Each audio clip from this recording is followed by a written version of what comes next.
Bokaro steel plant के steel melting shop 2 में रविवार को हादसा हुआ। मिक्सर क्रेन का केबल अचानक टूटने से खौलता हुआ हॉट मेटल नीचे गिर पड़ा। इस दर्दनाक दुर्घटना में 3 ठेका कर्मी ब्रिजेश मेहता, प्रवीण कुमार और ओम प्रकाश मोहली गंभीर रूप से झुलस गए। उन्हें तत्काल बोकारो जनरल अस्पताल में भर्ती कराया गया। चिकित्सकों के अनुसार एक कर्मी की स्थिति नाजुक बनी हुई है। धनबाद के सांसद श्री ढुल्लू महतो ने अस्पताल पहुंचकर घायलों का हालचाल जाना और बेहतर से बेहतर इलाज उपलब्ध कराने का निर्देश दिया।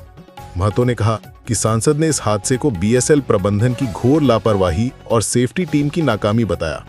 उन्होंने दोषी अधिकारियों को बख्शा ना जाने और इस मामले को उच्च स्तर पर उठाने की चेतावनी भी दी। सांसद ढुल्लू महतो: सबसे पहले तो बहुत दुख के साथ कहना पड़ रहा है कि बोकारो बीएसएल में लगातार इस तरह का घटना घटते आ रहा है और बोकारो प्रबंधन चेत नहीं रहा है, क्योंकि इस तरह का कई घटना हो चुका है। जो आज दर्दनाक घटना हुआ है जिसमें 3 लोगों का आग में जल जाने का एक मामला सामने आया है, जो हमने अभी प्रत्यक्ष रूप से जाके अपने से स्वयं देखा और उनसे बात भी की। एक लोगों ने तो बात करने का, मैं थोड़ी बहुत बात कर रही थी, उन्होंने हमको स्पष्ट रूप से बीती हुई बात को बताया उन्होंने कि वहाँ कोई सेफ्टी का कोई चीज़ नहीं है। सेफ्टी नहीं रहने के कारण हम लोग आग में गिर गए, आग हमारे पर गिर गई और हम लोग जल गए।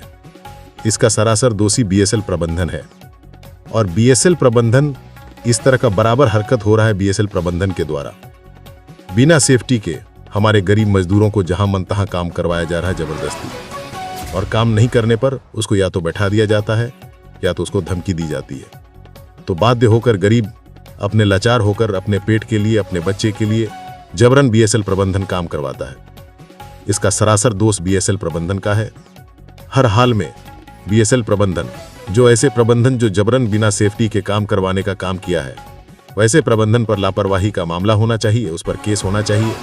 अगर किसी तरह का अप्रिय बड़ी घटना घटती है, उसका जवाबदेह बीएसएल प्रबंधन होगा और तत्काल जो भी राहत का चीज है, जो भी राहत का पहुंचाना है, जो राहत करना है, वो बीएसएल प्रबंधन तैयार रहे। कल फिर हम सुबह आ रहे हैं और कल सुबह आकर बीएसएल प्रबंधन को जवाब देना होगा किस कारण से और किस लापरवाही के कारण, किसके कारण से ये घटना घटी है, और घटना घटी है तो इसका जवाबदेह बीएसएल प्रबंधन को देना ही होगा। खास करके बीएसएल प्रबंधन, बीएसएल के जो हमारे सेल कंपनी के चेयरमैन हैं, उनकी सबसे ज्यादा लापरवाही है और उनके कारण कई घटना लगातार घट रही है।